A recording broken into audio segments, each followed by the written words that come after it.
গায়ে দিতে দেখি নাই। কিভাবে এত শীতে সে খালি গায়ে থাকে? 82 বছরের জীবনে কখনোই চিকিৎসকের শরণাপন্ন হননি বা কোনো ঔষধ গ্রহণ করেননি বলে জানান ফণীভূষণ। কোথাও যেতে হলে কোনো যানবাহন ব্যবহার না করে পায়ে হেঁটেই তিনি পাড়ি দেন দীর্ঘ পথ। খাবারে রয়েছে তার ভিন্নতা। মাছ, মাংস, দুধ, ডিম সহ 9 ধরনের খাবার কখনোই খান না 82 বছরের এই বৃদ্ধ। এলাকাবাসীর কাছে তিনি পরিচিত সাধু নামে। আমার সে ভালো লাগছে। আমি এই 82 আমি পান তামাক বিড়ি সিগারেট এই রকম ডিম মাংস গরু 9 ভাগ খাই নাই। আমার এসেই মালিক আর উঠতে রাখছে। 82 আমার গায়ে হুল ঢুকে না, একটা বরিশয় নাই। আমার সে তার গায়ে নাচাবে কিছুই লাগছে।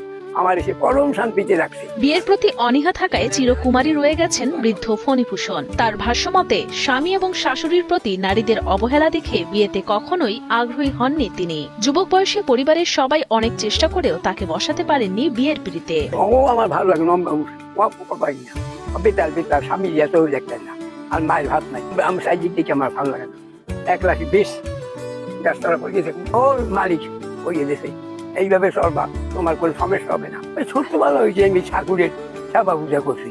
ঠাকুর নিয়েছে আমার ভালো লাগে। জামা টামা তো গাড়ি না, জুতাও করে না, সন্ধ্যার সময় জুতা পায়ের দিকে করে বিয়ে সাথে করে না। এইভাবেই দেখলাম তো বড় দেবলা চালাইছে বাড়ি ছেলে। আমরা আসি দেখি আর ওই ঠাকুরের দিক মন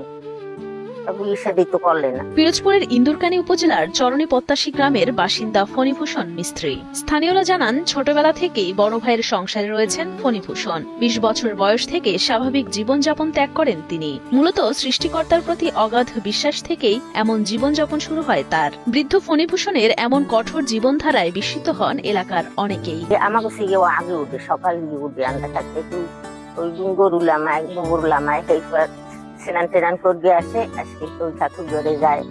যেমন একবার ওই দেখলাম ওই ওই সকাল ওই স্নান করে ঠাকুর সেবা টেবা করে যে ডুবি সত্তর কেন দেখতে যায়। বড় বাড়ি, বড় ঘর, বড় তালা সব ভাবিয়ে দেখো নদীর বাড়ি বাসা।